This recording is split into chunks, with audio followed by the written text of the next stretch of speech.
Welcome back to the TwinSpires Jury. I'm Ashley Anderson here with James Scully and Darin Zoccali.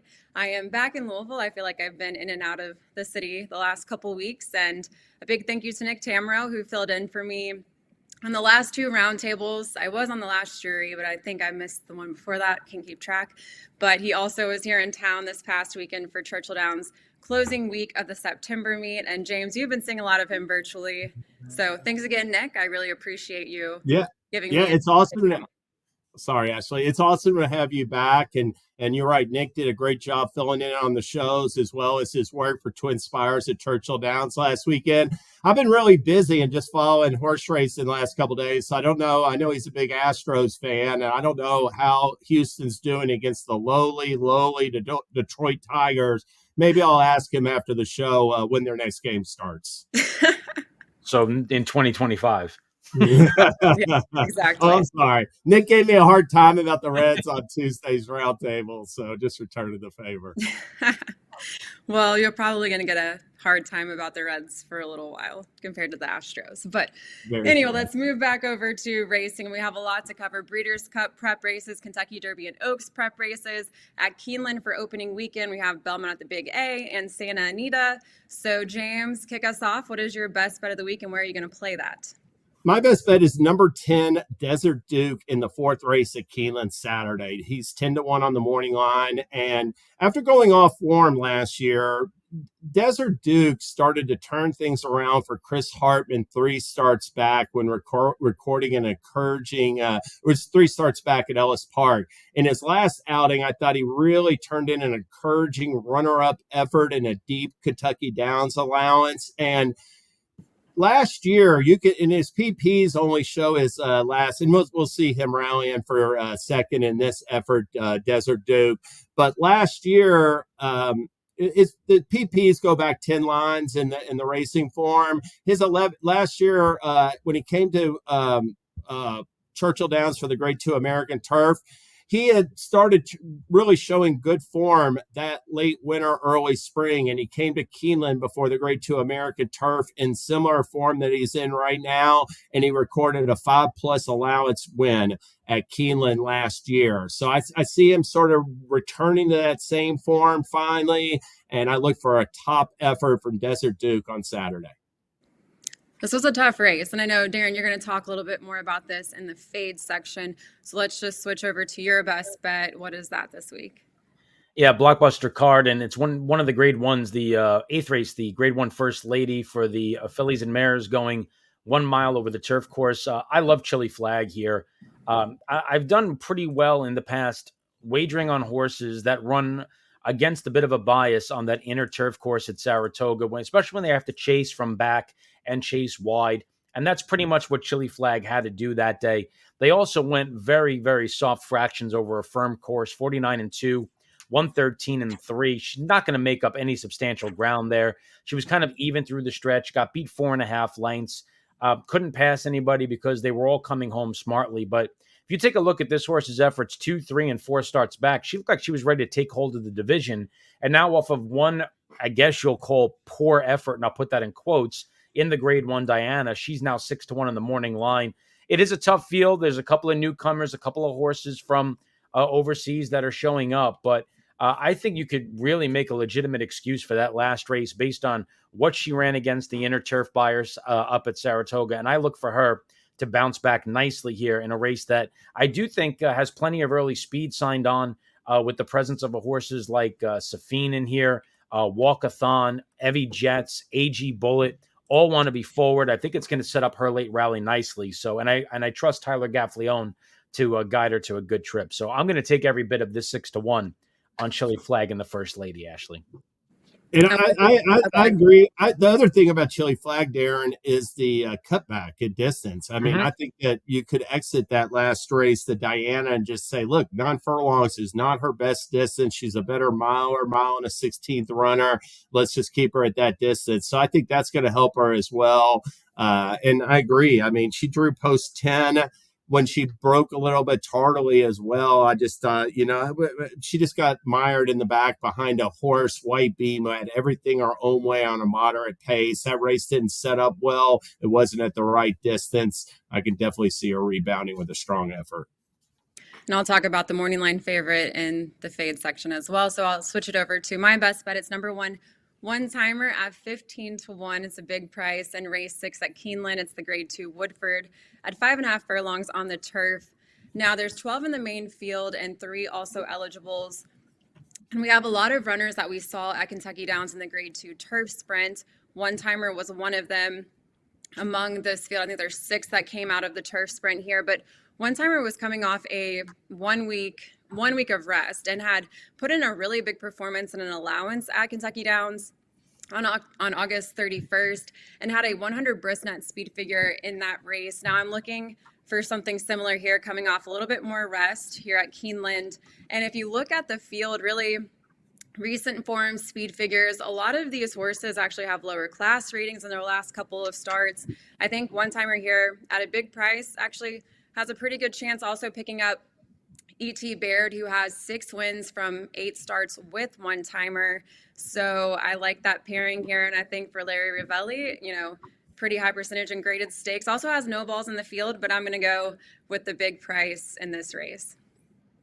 You guys are both taking on defending champs too.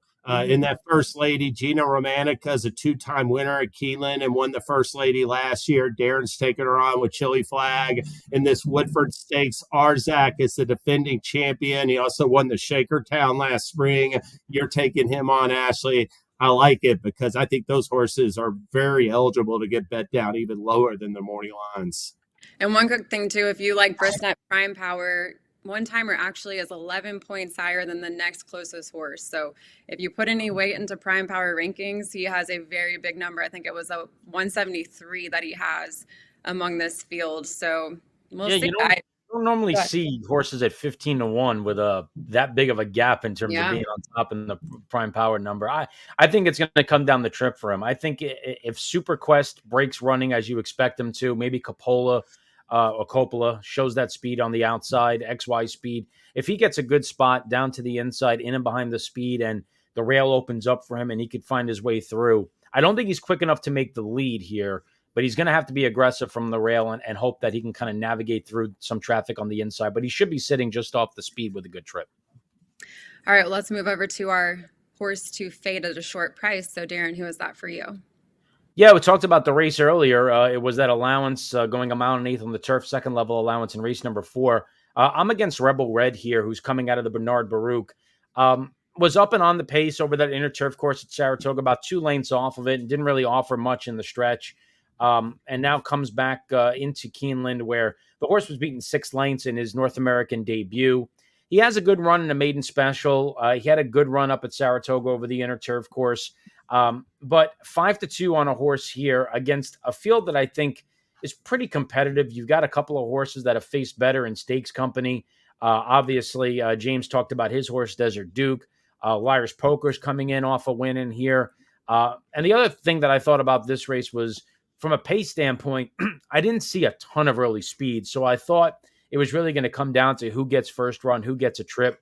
And coming out of the Bernard Baruch, I actually preferred the 4 Beus over the 7 Rebel Red, who I thought had a tougher trip, a tougher beginning that day, and had a chance to take a step forward. So at a short price here against a really contentious group of runners, I'm easily going to fade Rebel Red at any type of a short price in the spot. That Bernard Baruch had been a grade 2 at one point. It slipped down, became a grade 3, and then it was listed. It's had a lot of distinguished winners in the past, but there's a lot of turf stakes at Saratoga. Sometimes these races just fall out of favor, and I thought this was one of the weakest editions ever, and Rebel Red was last of 7. So I agree with you. That's part of the reason why I liked. I'm against Rebel Red as well. James, who's your fade? You're going to a maiden special weight?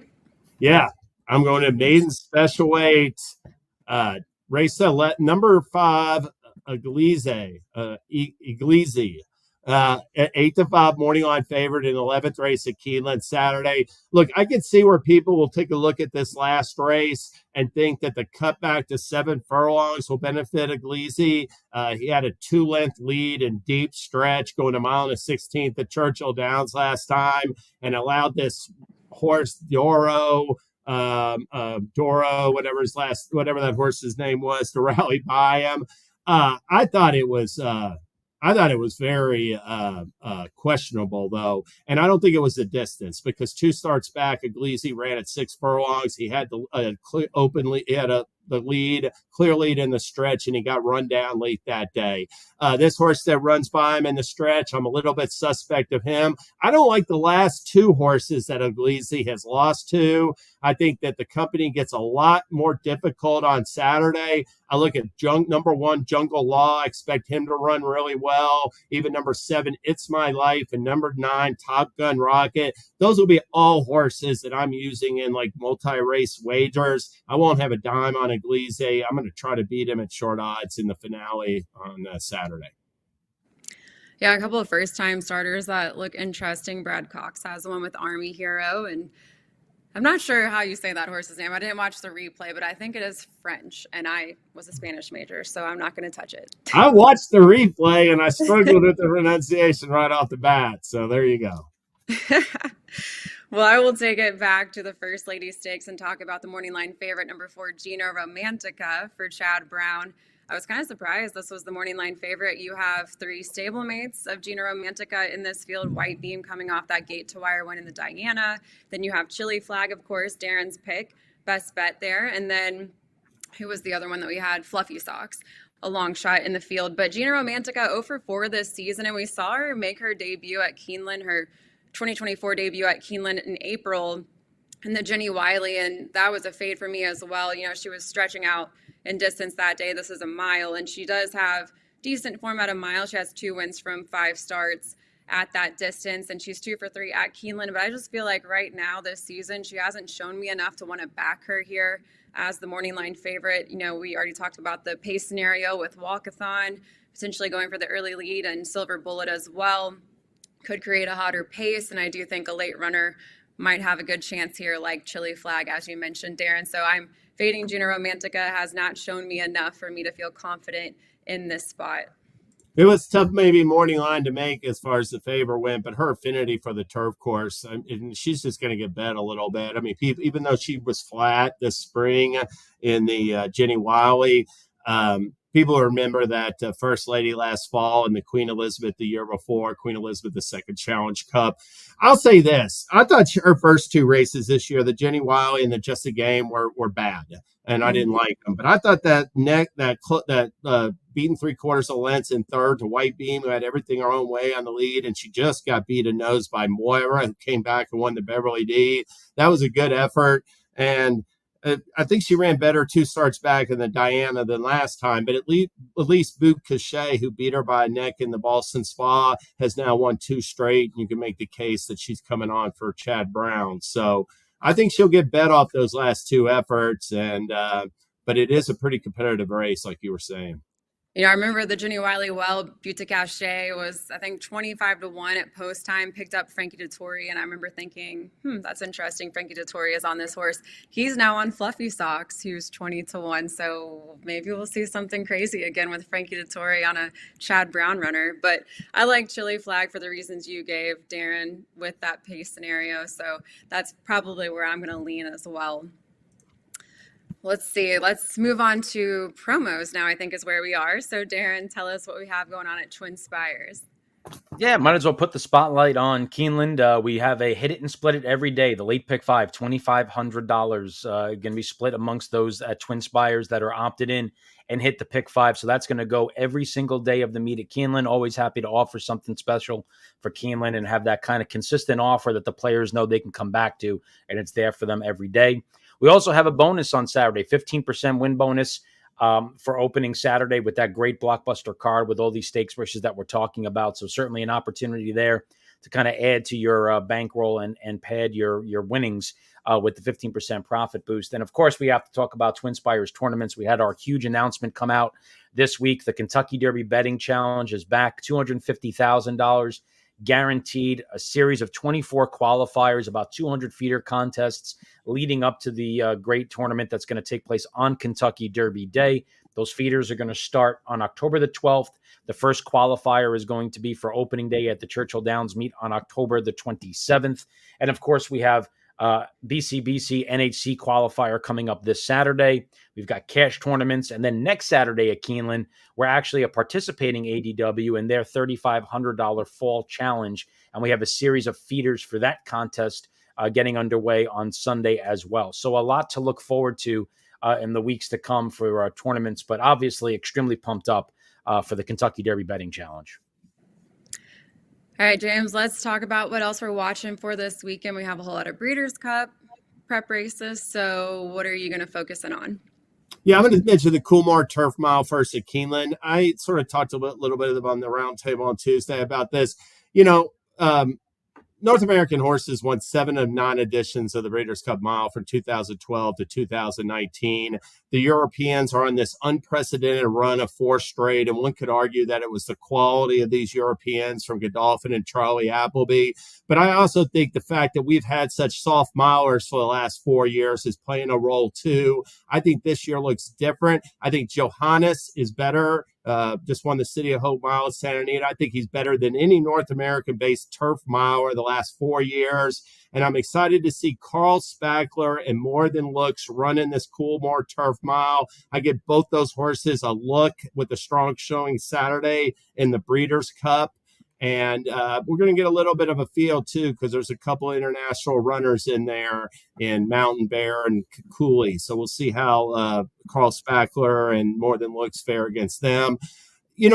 I'll mention Brightworks race, the Thoroughbred Club of America on Saturday, grade 2. It's a win and you're in for the filly and mare sprint. I loved her comeback win. I think her best sprint races are all in front of her. She's undefeated at sprint distances. And but John Ortiz didn't sound too keen on the filly and mare sprint after her win and the comeback win in the Prioras. He was talking to La Brea.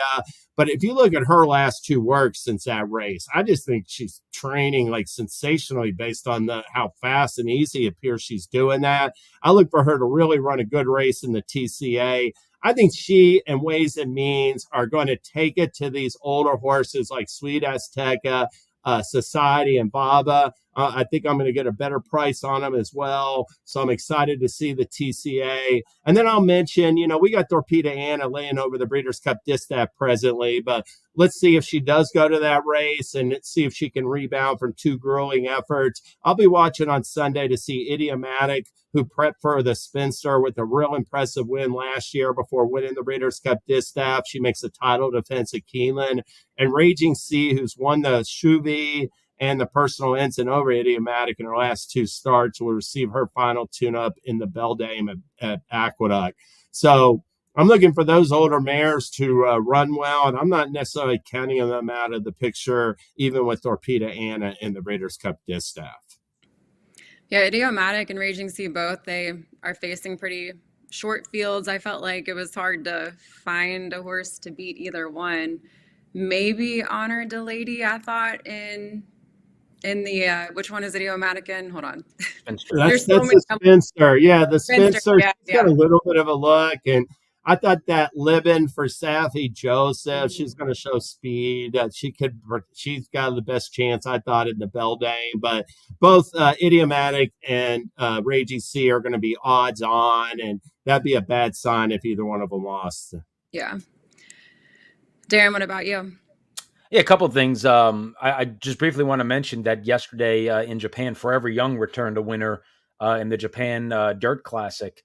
And he's a horse that obviously is going to take center stage coming back to the United States for the Breeders' Cup Classic. And it was reported that there are no less than 19 horses from Japan that are scheduled to fly over to the U.S. for the Breeders' Cup. Some serious runners for the turf, the sprint. A horse by the name of American Bikini is going to be running in the Breeders' Cup Juvenile Fillies, who looked sensational the other day. But obviously really excited to see Forever Young return and see if he can avenge his only defeat when he was beaten about a head in the Kentucky Derby. So a lot of exciting stuff going on there with the Japanese runners. But this coming Saturday, I want to talk about some horses that likely will be heading to the Breeders' Cup as well. Coming out of the Breeders' Futurity, the 2-year-old stake, the Grade 1 at Keeneland. Ferocious is 8-5 on the morning line, but these races from a handicapping standpoint are just so hard to figure out because you got horses with big figures. You've got horses that are coming in off of big victories. East Avenue won by 8 lengths and could not have looked any more impressive doing so for Brendan Walsh and Godolphin. Medaglia d'Oro Colt, who's out of a Ghost Zapper mare, figures to only get better with added ground based on the pedigree. You have a horse like Big Boat, who debuted impressively and earned a pretty solid figure as well. Tenacious Leader was a nice winner in an off-the-turf event up at Saratoga. And Dapper Moon could not have been more impressive, winning 7 furlongs at Saratoga as well by about 5 lengths. So just thought the Breeders' Futurity was a really fascinating race this year. Something's got to give with all these horses that have kind of coming in off these blowout victories. And I'm really curious to see which one takes center stage potentially heading into the Breeders' Cup Juvenile. Yeah, I'm working on a trends piece for the Breeders' Futurity right now. And, Todd Pletcher has been very successful the last 10 years. He's going for a 3rd straight win, and he's got just one in this field with Tenacious Leader. But I haven't quite figured out who I want to back here either. I actually kind of like Handsome Pants, what I saw at Churchill in September. Handsome Pants is the first crop of daredevils to be running since he returned to the U.S. When Swiss Skydiver and She Dares the Devil came along. They had actually sold Swiss Daredevil to South American interests, but they brought him back, and this is his first crop this year. I will say Ferocious, he was a little bit flattered by, I thought, Prater and Sovereignty. If you didn't see Sovereignty run second last week, I'd recommend you check that colt out for Belmont. They had run 3rd and 4th to Ferocious in his debut. And I'll add one other thing about Forever Young. That was his first win in a 1.25 miles, and I like that tactical speed he showed Darin. I think being forwardly placed like that will help him get the 10 furlongs at Del Mar. Yeah, after bobbling at the break too, and running over a very deep sandy racetrack at over in Japan. That is not American dirt that they typically run over there. So don't be too dissuaded by the final time, because it was actually like the fastest 1.25 miles run in Japan in like 4 or 5 months. Well, we talked about the Breeders' Futurity. That is both a Breeders' Cup prep and a Kentucky Derby prep. And wanted to mention real quickly all of the races we have going on in the U.S. that are Breeders' Cup and Derby or Oaks prep. So we've got the American Pharoah at Santa Anita for 2-year-old boys, the Champagne at Aqueduct. And then for the Oaks Trail, we have the Oak Leaf, formerly the Chandelier, at Santa Anita, and the Frazette at Aqueduct. Plus on Friday, opening day at Keeneland, we will have the Alcibiades. So check out all of those, because this is time to shift your focus to the Derby and Oaks Trail. This is going to be our second weekend of it along the trail. It's a very long one now. And we even have some races over in Longchamp, but I'm not going to talk about those because that's more for Vance Hansen on Tuesday at the round table. But I also wanted to mention that McKenzie, a first crop sire, is well represented this weekend. We have a number of horses by McKenzie in the 2-year-old races. We have Quick Kick in the Alcibiades, a Tom Amos trainee. We have Scottish Lassie and Paradise City in the Frazette. We have Chancer McPatrick, who won the Hopeful, the, I believe, favorite in the Champagne. I didn't see the morning line when I was writing my notes, but we also have Mackenzie Street, who was the Del Mar Futurity runner-up, going up against a couple of Bob Baffert runners in the American Pharoah. So I'm curious to see how McKenzie does this weekend. He is currently 5th by progeny earnings in the first crop sire rankings, about $675,000 short of Tis the Law at the moment. But if things go his way this weekend, maybe we'll see him, inch pretty close to the top of the first crop sire rankings. And right now he has 9 winners from 41 starters. And Chancer McPatrick, of course, is a very good chance this weekend, and his top earner at the moment with $222,000 from an unbeaten 2-for-2 mark. So I think that's your first crop sire, isn't it, James? Or did you go with? No, I had Authentic. Oh, that's right. I had Authentic. So who's your first crop sire? I have 1,000 Words. So 1,000 Words. Queens MG, and I think Cross entered this weekend, actually. So Yeah, show. I like those McKenzies, and both those McKenzies. I mean, Chancellor McPatrick's more of a dead closer than McKinstry Street, but they're both off the pace runner. So, they're stretching out a distance. This will be a big prep for them. All right, well, that's all the time we have today for the TwinSpires Jury. James will be on site with Abby Huffman at Keeneland on Saturday for on-site coverage, and I will be back next week. Or no, actually, yes, I will be. Okay, I had to keep track of it. I can't keep track of my schedule, but I will not be here in 2 weeks. You need a booking agent. I know. Seriously. It's like you're All right, lost good in luck, between everybody. trips. You're lost in between trips right I now. know, It I know. seems. Well, anyway, head to TwinSpires.com or the TwinSpires app to bet all of these races this weekend. Best of luck, and we'll see you next time.